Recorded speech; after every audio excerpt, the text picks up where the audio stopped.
Humaniza para crecer y no parar. Humaniza y tú. Bueno, buenos días a todos. Después de este coffee habremos cogido otra vez fuerzas y estaremos preparados para que podamos explicar y que podáis vosotros integrar diferentes conceptos que en esta mesa os propondremos, que creo que os podrá ser de ayuda para que en un futuro podáis implementarlo en vuestras organizaciones o al menos poder colaborar en ello. Vamos, en mi exposición quiero plantear esta situación, la importancia de la participación y de la experiencia del paciente para que realmente haya una transformación del sistema sanitario. Y lo primero que tenemos que hacer es poner un marco teórico. Y en el marco teórico no podemos hablar de experiencia del paciente si no hablamos de atención centrada en la persona. Y al revés, no podemos hablar de atención centrada en la persona si no hablamos de experiencia del paciente. Y eso se ha hablado esta mañana aquí, en diferentes momentos, con diferentes ponentes. Hemos hablado de, en lugar de hablar de la enfermedad o de hablar de este riñón o esta prótesis de rodilla, hablar de esta persona que tiene un problema en su prótesis de rodilla. Eso se sintetiza en este concepto, hablar del qué te pasa al qué te importa. De esta forma podremos pasar a la atención centrada en la persona. ¿Cuáles son los resultados que más importan a los pacientes? Pues son aquellos resultados en los que ellos pueden participar de manera activa, sobre todo en las decisiones que les afectan.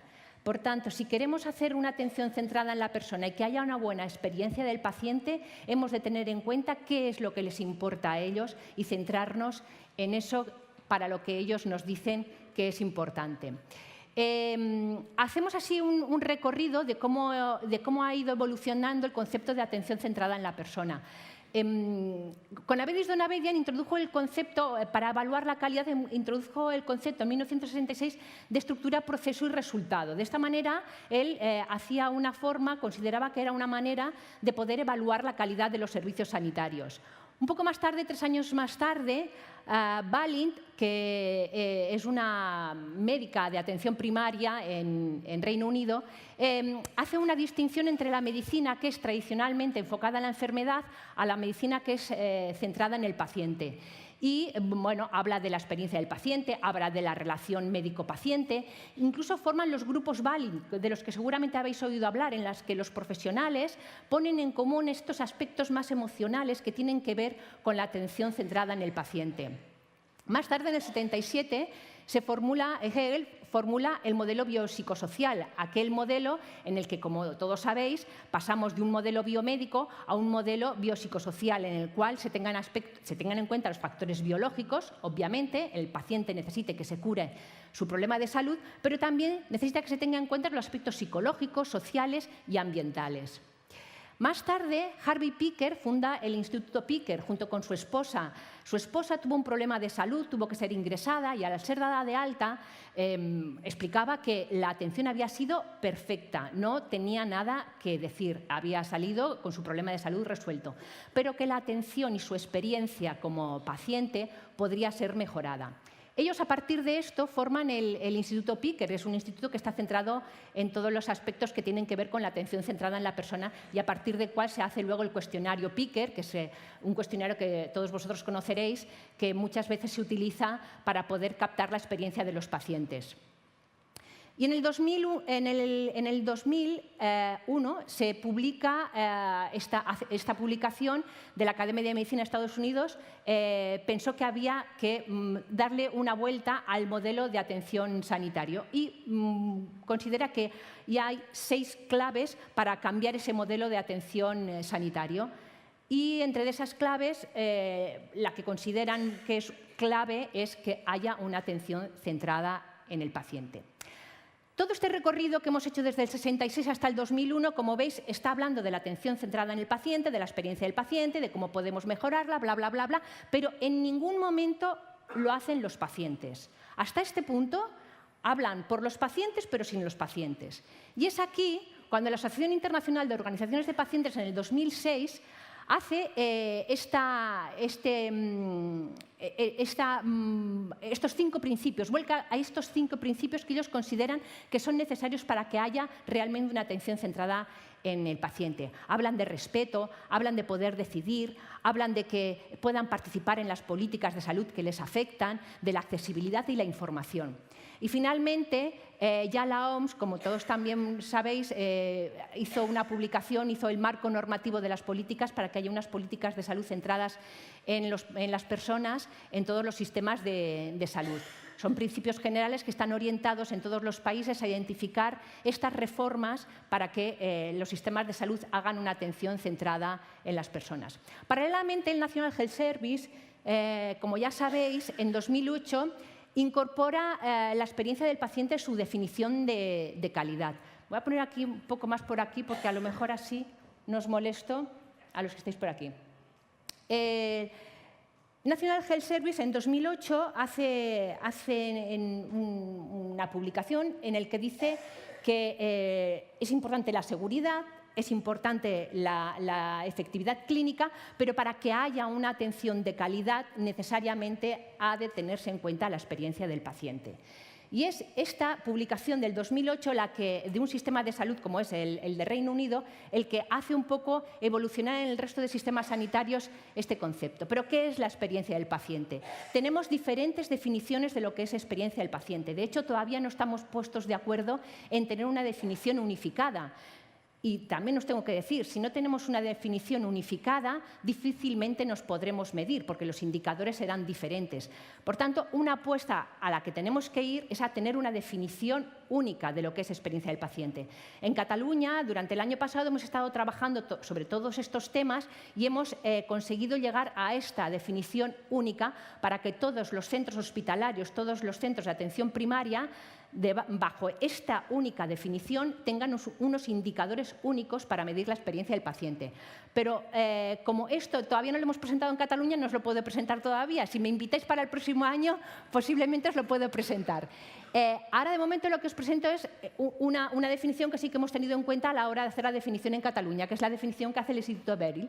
Habla de una suma de interacciones, concepto interacciones, nos referimos a profesionales, procesos, políticas, comunicaciones, acciones, entorno, todas estas cosas con las cuales interacciona el paciente, que están moldeadas por la cultura de la organización, es decir, la misión, la visión, los valores, las personas y la comunidad, que influyen en las percepciones del paciente. Cuando hablamos de las percepciones del paciente, estamos hablando de qué es lo que recuerdan los pacientes desde el momento en que tuvieron una interacción con el sistema sanitario y con los individuos que le atendieron. ¿Cuáles son sus valores? Y esto depende mucho de sus valores, de sus antecedentes culturales. Esto también influye en la experiencia de los pacientes. Y, sobre todo, a lo largo del continuum asistencial, es decir, el antes, el durante y el después de la atención. Para comprender la experiencia del paciente tenemos diferentes indicadores. También os digo que nos hemos basado en alguno de estos indicadores. Aquí tenemos el del Instituto Picker, estos 8 elementos de la atención centrada en la persona. También os he puesto los elementos de la Agencia de Calidad de Estados Unidos, que vienen a ser prácticamente lo mismo. En casi todos los sistemas sanitarios que se hacen una definición de los indicadores de experiencia del paciente, vienen a ser lo mismo. Nosotros en Cataluña también hemos hecho lo mismo. Hace unos años, en el 2020, hicimos una definición de 12 indicadores. Esta vez, en este nuevo marco de experiencia del paciente que hemos diseñado, lo hemos reducido porque nos parecía que tenía que ser un poquito más ágil. En esta publicación, que es del 2014, pero que hay diferentes conceptos que me parecen muy interesantes, los he querido poner aquí, porque sí que hay publicaciones que tienen muchos años, pero es que todavía hoy están actuales, porque, como dice mi consejera en Cataluña, mi consejera de Salud, hemos escrito mucho, pero no hemos hecho nada, porque en realidad podríamos dejar ya de escribir tanto, porque todo lo que tenemos que hacer ya está escrito y ponernos manos a la obra. Y, pues sí, esto es del 2014, pero ya en 2014 ya se decía que los resultados de las encuestas de satisfacción de los pacientes no son específicas y, por tanto, las hacen poco útiles. ¿Qué pasa? Que las encuestas son grandes datos, son un volumen de datos muy importante, sí, nos aproximan estadísticamente a cuál es el foco, donde tenemos que poner el foco de atención, pero son poco específicas, no nos hacen aterrizar exactamente en cuál es el problema de esos grandes datos, de esos grandes números que nos dan. Por eso es tan importante poder hacer métodos mixtos cuando hacemos evaluación de experiencia del paciente y que haya una evaluación cuantitativa y después una cualitativa que explore un poquito más qué es lo que está pasando con esos números en rojo. Hay aspectos que para nosotros pueden ser relativamente menores en una consulta médica. Es una cosa que para nosotros, por ejemplo, pues que se interrumpa con una llamada de teléfono o que te abran la puerta mientras estás atendiendo al paciente. Para nosotros son temas menores y que pasamos desapercibidos, pero que para el paciente tienen una gran relevancia y impactan mucho en su experiencia al final de la atención. Y las experiencias de los pacientes están influidas también por factores sociodemográficos. ¿Qué pasa? ¿Que los pacientes de otro tipo de sociedad tienen diferentes expectativas o es que los pacientes de otra sociedad tienen diferentes tipos de atención? Eso es en lo que habría que profundizar cuando en los resultados de las encuestas tenemos estos datos y no sabemos bien qué es lo que pasa. Aquí es donde digo que estaría muy bien poder hacer ese abordaje cualitativo y preguntar específicamente el por qué los pacientes sienten que son atendidos de manera diferente. Existen diferentes métodos para medir las experiencias de los pacientes, ya lo estoy diciendo, cuantitativos y cualitativos. Lo mejor sería poder hacer que las dos metodologías pudiesen participar de esta evaluación, porque aunque son para diferentes propósitos, son muy útiles para tener una visión global. Y la clave está en recoger datos con diferentes métodos, cualitativos y cuantitativos, pero también de diferentes fuentes. Y una fuente que ahora estamos utilizando mucho y que nos está aportando una información muy importante son las redes sociales. Los pacientes cada vez más explican su experiencia y cómo se sienten en las redes sociales. Y a partir de ahí se puede hacer una búsqueda y se pueden ver qué cosas están fallando cuando se repiten de manera reiterada diferentes publicaciones en las redes sociales, es que alguna cosa está fallando y, por tanto, hay que poner allí el foco. La experiencia del paciente o la satisfacción. ¿De qué hablamos? ¿Hablamos de experiencia o hablamos de satisfacción? ¿Y cuál es exactamente la diferencia entre experiencia y satisfacción? Yo pongo un ejemplo que, porque creo que es bastante gráfico. Un paciente que tiene que operarse de una prótesis de rodilla, si después de una semana es dado de alta y sale caminando del centro sanitario, seguramente, si la operación ha ido bien y bueno, ha habido seguridad y ha habido eficacia, tal como veíamos en la propuesta del National Health Service, pues el paciente se sentirá satisfecho porque le han resuelto su problema de salud. Otra cosa es si su experiencia ha sido buena, es decir, cuánto tiempo ha tenido que esperar, le ha mirado a la cara al médico o la enfermera cuando le ha hablado, el entorno en el que se encontraba estaba limpio, estaba confortable, han tenido en cuenta su decisión a la hora de abordar el tratamiento, han consultado con la familia, a la familia le han hecho partícipe. Todos estos temas son los que al final diferencian la experiencia de la participación, de la satisfacción. La satisfacción puede ser muy buena, pero la experiencia puede haber sido muy negativa. Pero sí que es verdad que hay unas personas, específicamente los pacientes mayores, que son mucho más permisivos con el tema de la satisfacción, posiblemente porque tienen unas expectativas mucho más bajas y que son más condescendientes y están acostumbrados a ser tratados de una forma diferente por su cultura, por todo lo que han vivido. Estas personas, los pacientes mayores, acostumbran a darnos una puntuación mucho más elevada en las encuestas de satisfacción. Fijaos, seguramente habréis puesto ya el foco. Yo cuando pongo el foco en qué rango de edad se focalizan los diferentes datos, veo que las personas mayores siempre puntúan mucho más alto de lo que puntúan las personas de menor edad. ¿Y qué variables son las que determinan más las experiencias? Pues las características del paciente, la edad, el género. No, la experiencia de un paciente, un niño de 6 años, no será la misma que de un adulto de 44 o de una persona mayor de 88 o 90 años. El género, la etnia, la formación, el estado de salud, su situación laboral, sus expectativas previas, sus experiencias previas, y las características organizacionales.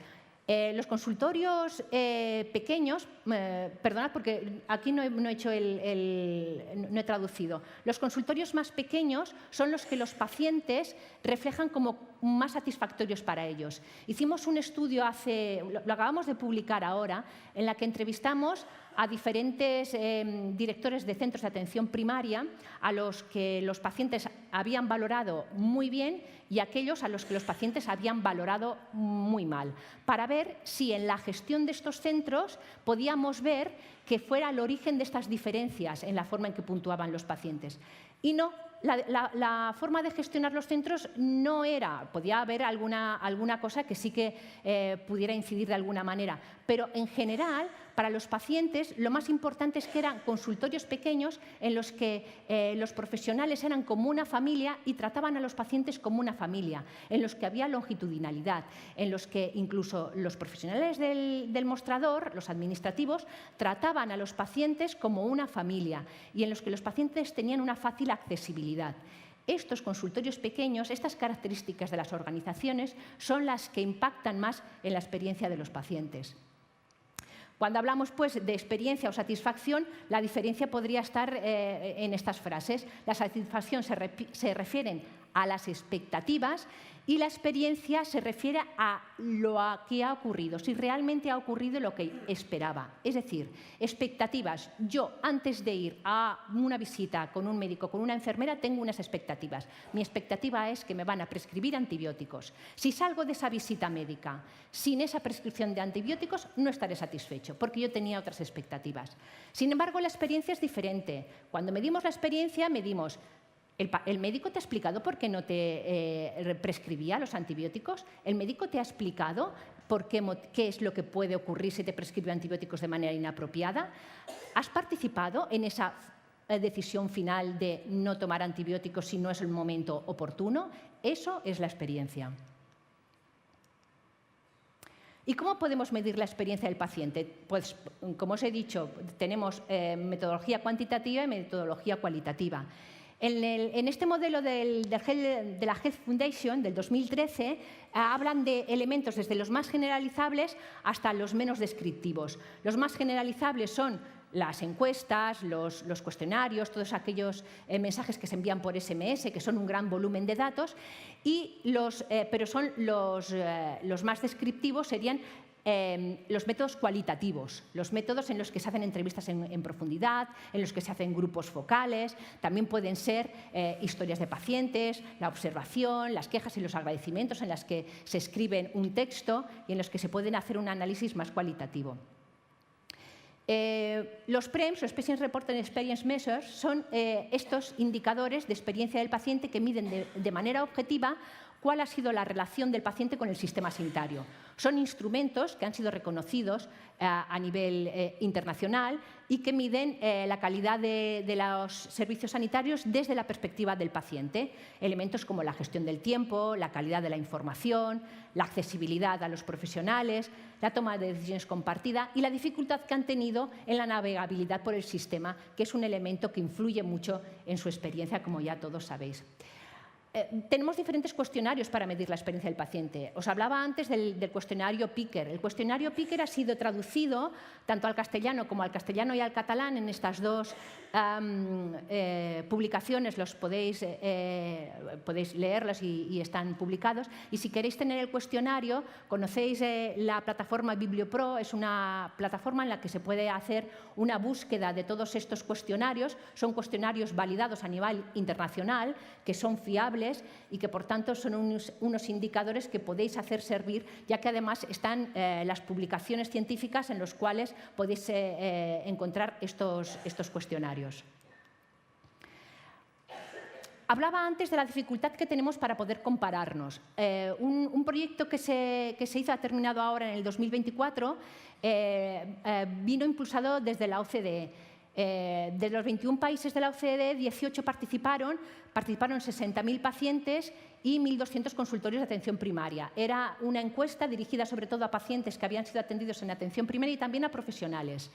Se hizo un desarrollo de estos cuestionarios, se hizo una prueba del diseño y hubo una fase final en la que se implementó y se complementó esta encuesta. Creo que tenéis los resultados en la página del Ministerio de Sanidad. ¿Y cómo captar la experiencia del paciente desde un foco, desde una metodología cualitativa? Bueno, hay un método, el Design Thinking. Boy Brown, ya sabéis que es un diseñador industrial que dio mucha popularidad a este concepto, al concepto del Design Thinking. Tim Brown hizo esta publicación en 2008 en el Harvard Business Review, en la cual hablaba del Design Thinking como un método para hacer cambios innovadores que pudieran estar centrados en las personas.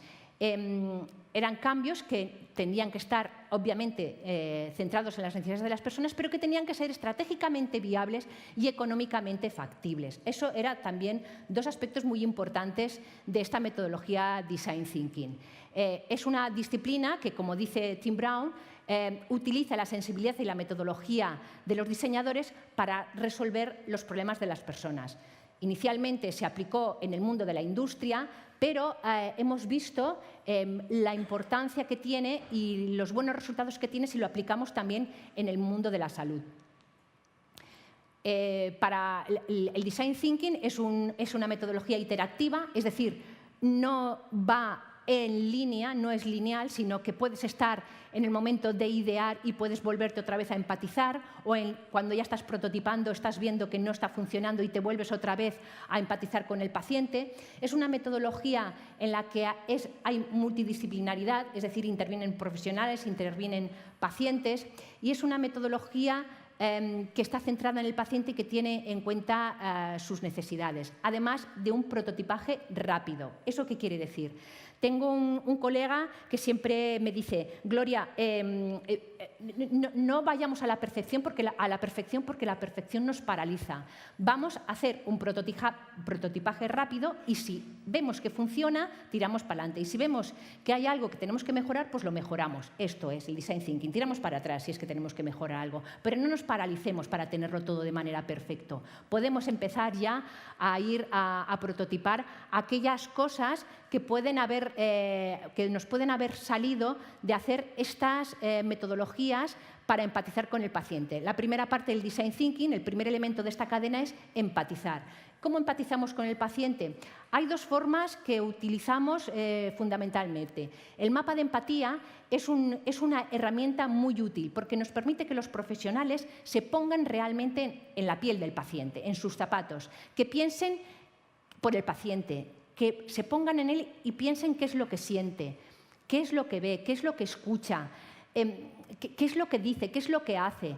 Les provocamos un poco que hagan este esfuerzo y se puedan poner con estas preguntas concretas en los pies del paciente. Y a partir de ahí, pues ver qué esfuerzos y qué miedos tienen los pacientes y cómo se podrían solucionar. Esto sería el mapa de empatía que, sobre todo, sirve mucho para utilizarlo con los profesionales. Luego utilizamos también el Journey. El Journey Map es una herramienta también muy útil. Esta la utilizamos más con los pacientes a partir de grupos focales o de entrevistas en profundidad, y después de haber captado toda la experiencia de los pacientes en un proceso asistencial, lo vamos ordenando a lo largo de todo el continuum. Después os enseño un Journey que hicimos este año. Este es el Journey que hicimos, el recorrido del paciente que hicimos para los pacientes que eran atendidos en lo que antes denominábamos atención sociosanitaria, que ahora en Cataluña llamamos atención intermedia. No sé si también por aquí le habéis cambiado un poco el concepto.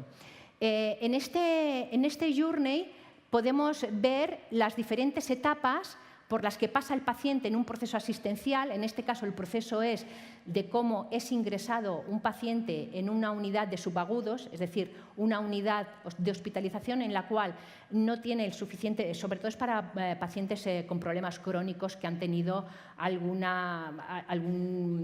momento en que la patología han tenido algún problema en su patología.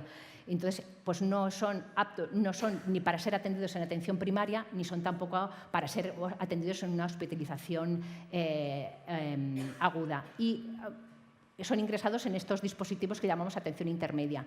Entonces, aquí vemos cuáles son las interacciones y cuál es su estado emocional con estos puntos verdes, amarillos y rojos, cuál es su estado emocional a lo largo de cada una de estas etapas. Y vemos abajo que podemos... Esto no sé si tiene puntero.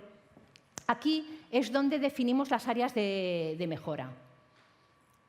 Aquí en rojo explicamos cuáles son los puntos débiles. Aquí explicamos cuál es su estado emocional. Aquí explicamos en cada tramo quién es el profesional de referencia, con qué profesional ha interactuado, y aquí hacemos las propuestas de mejora. Es una herramienta muy útil que os permite ver en un solo plano todo el proceso asistencial y en qué puntos hay que abordar esas mejoras y qué puntos hay que potenciarlos porque realmente el paciente tiene muy buena experiencia. Por tanto, la empatía es una piedra angular de la atención centrada en el paciente. Los beneficios, ya lo sabéis, sobre todo es que está centrado en el usuario, que mejora la comunicación, porque el hecho de que el profesional se pueda poner en el lugar del paciente hace que mejore esta comunicación, te hace identificar oportunidades y te ayuda a hacer una comprensión más profunda de lo que pasa alrededor del paciente. Otra herramienta que tenemos son los grupos focales. Los grupos focales, a mí me gusta hacer un poco de inciso en este tema porque aunque parezca una cosa relativamente fácil, si se quiere hacer con rigor metodológico, no es tan fácil. Un grupo focal no puede tener menos de 8 o 10 personas, si no ya no es un grupo focal.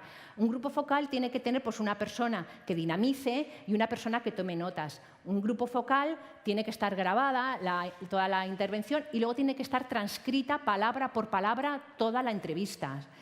Y luego tienen que extraerse, hacerse un vaciado de esas entrevistas y se tienen que ir ordenando los temas, cada uno de los temas que van surgiendo en diferentes códigos. Y luego al final poder hacer una evaluación de todo ese volumen de datos cualitativos que nos han dado estas entrevistas con grupos focales.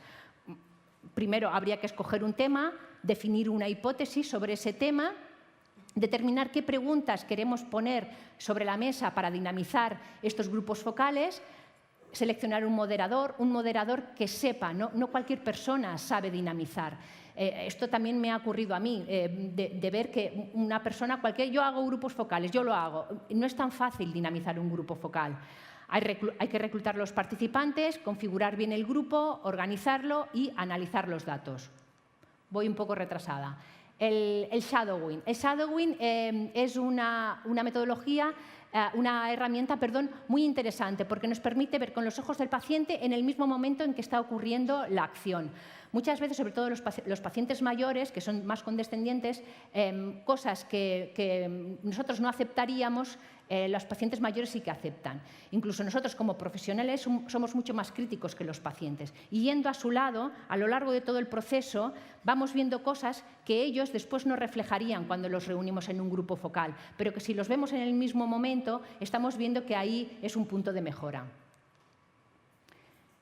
Para hacer un shadowing es muy fácil. Hemos de identificar un proceso, hemos de seleccionar un observador, recopilar toda la información previa, contactar con el paciente, observar y registrar y hacer un informe de datos. Voy un poco más rápido para poder los diarios del paciente. En los diarios del paciente, ¿qué nos permiten? Pues que, a diferencia de las entrevistas y los grupos focales que a menudo se realizan en un entorno controlado, los diarios del paciente lo pueden escribir ellos en el mismo momento en que estén más tranquilos y sin que haya una persona dinamizadora que le esté preguntando, sino que él, todas sus experiencias, todas las impresiones que está teniendo, en un momento tranquilo de relajación, los puede ir escribiendo en su diario. ¿Realmente los pacientes participan? Hemos pensado, hemos hablado de que sí que hay participación de los pacientes porque les pedimos que participen, pero ¿todo lo que hacemos es participación? ¿O estamos manipulando a los pacientes y les estamos haciendo creer que participan? ¿O cuando hacemos terapia, una terapia de grupo en la que los pacientes hablan, también estamos considerando participación? O como dice Arnstein, como decía, en esta escalera de participación ciudadana, estamos haciendo tokenismo.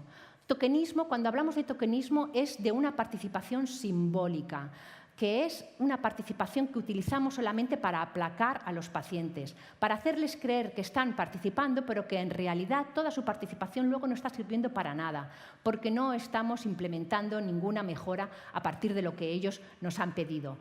La información no es participación. Hay quien dice que sí, que cuando informamos a los pacientes ya les estamos haciendo participar. Bueno, sí, pero en un rol pasivo, porque los pacientes ahí están recibiendo información, pero no hay interacción. la consulta. Cuando hacemos una consulta, vale, sí, nos pueden dar una información, pero si luego no hacemos nada con toda esta información, pues sigue siendo tokenismo. Y el aplacamiento, este aplacamiento que se utiliza, bueno, pues para que vean que sí que tenemos en cuenta alguna de esas cosas que ellos nos proponen, pero en global, en general, no hacemos nada. Y los niños también participan. Los niños también pueden participar en esos procesos en los cuales sea importante que el entorno en el cual ellos son atendidos esté adecuado a sus necesidades, porque no son las mismas las necesidades de un niño que las necesidades de un adulto. Por tanto, el tokenismo es una relación simbólica con, esta es la definición según esa publicación, una relación simbólica con escasa o nula influencia en la modificación del status quo. ¿Y qué quiere decir? Que para que haya participación tiene que haber cesión de poder. Mientras el profesional, mientras nosotros continuemos detentando el máximo poder, no habrá participación. Tenemos que ceder poder a los pacientes y esa cesión de poder es la que fluirá para que haya esa participación y que realmente los pacientes hagan una participación efectiva y no se haga tokenismo. Decálogo para superar el tokenismo. Y voy acabando. No acabo, son dos últimas ya. Invitar a los pacientes a participar fuera del centro de salud. Y también invitar a las personas con diversidad funcional. ¿Por qué? Porque siempre les hacemos venir aquí. O sea, no tenemos ni la decencia de ir nosotros al lugar donde están los pacientes. No, venid vosotros aquí. Volvemos a utilizar ese poder que tenemos sobre ellos. Les hacemos venir aquí. Nosotros no nos desplazamos a su entorno. Y que las personas con diversidad funcional, sensorial, puedan participar, porque habitualmente las dejamos fuera de estos grupos focales. Y es muy importante que ellos también nos digan cuál es su experiencia y cuáles son las mejoras que necesitan para que podamos implementarlas y que la atención sea equitativa. Desarrollar políticas de compensación que favorezcan la diversidad en la participación. Haría falta hacer una compensación a los pacientes, porque es que encima que les decimos que vengan al hospital, es que encima se tienen que pagar ellos el parking, es que ni siquiera les compensamos el parking, es que ni siquiera les invitamos a un desayuno. Entonces, algo tendríamos que hacer para compensar ese esfuerzo que hacen y esa información tan valiosa que nos proporcionan. Diferenciar a los visitantes generales del cuidador esencial, porque esos visitantes que hay, que bueno, son vecinos que con ese ánimo de, pues ya que he venido a hacerme una analítica, voy a visitar al vecino del quinto, esos no son cuidadores esenciales. Los cuidadores esenciales es la familia que se ocupa del bienestar del paciente. Las organizaciones del paciente no siempre hablan por todos los pacientes, y lo digo por experiencia. En la Secretaría de Atención Sanitaria y Participación tenemos el Consell de Pacients, el Consejo de Pacientes, donde están todas las organizaciones de pacientes, y no siempre hablan por todos los pacientes. Algunas veces hablan por ellos mismos, y esto es una cosa que tenemos que ir diciéndoles y repitiendo para que tengan en cuenta que tienen que hablar en nombre de todos los pacientes, no solamente de ellos. Mejorar la experiencia de la espera. Los pacientes deberían poder decidir por qué medios se esperan ellos que nos relacionemos con ellos. Ha de ser telefónico, ha de ser por SMS, ha de ser por email. Implicar a los pacientes también en la investigación, más allá de ser sujetos pasivos. Es decir, hasta incluso formulando la pregunta de investigación, ¿por qué no? Ellos son los que te pueden decir qué es lo que les interesa a ellos que investiguemos. Involucrarlos en la elaboración de las preguntas de las encuestas. En las encuestas que hacemos en Cataluña, antes de elaborar el cuestionario, hacemos grupos focales para que los pacientes nos digan cuáles son las necesidades que más les importan, para que a partir de ahí nosotros podamos enunciar las preguntas que luego vamos a pasarles por SMS. O sea que en la formulación de las encuestas también deberían estar los pacientes.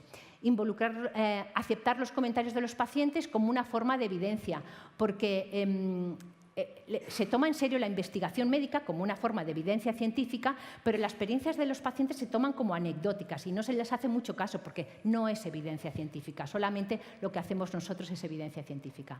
Y ya acabo, para llevarnos a casa. Las encuestas por sí solas no son eficaces, habría que completarlas y os propongo que las completéis, en algún caso con metodología cualitativa. Veréis qué resultados tan interesantes tenéis. Los pacientes deben participar en la redacción de las encuestas, porque se preguntará lo que a ellos les importa, no lo que nosotros creemos que les importa. Auditar periódicamente el recorrido de los pacientes a lo largo de la organización, porque eso nos ayudará a ver las áreas de mejora en todo el recorrido. En la participación, sin que haya esta distribución de poder que hemos dicho, no es participación. Tenemos que acostumbrarnos a ceder un poco de poder. No sirve de nada dar el poder a los pacientes si no se ponen después en marcha los proyectos que puedan coliderarlos ellos. Es decir, si luego, después de pedirles que participen, no se ponen en marcha esos proyectos y ellos no participan en esos proyectos, tampoco es participación. Y los niños también participan. En su caso, cuando no les dejamos participar, somos los adultos los que actuamos con ese tokenismo y no les dejamos que participen de manera efectiva en todo lo que a ellos también les puede afectar. Y nada más. Muchas gracias. Espero que os haya interesado.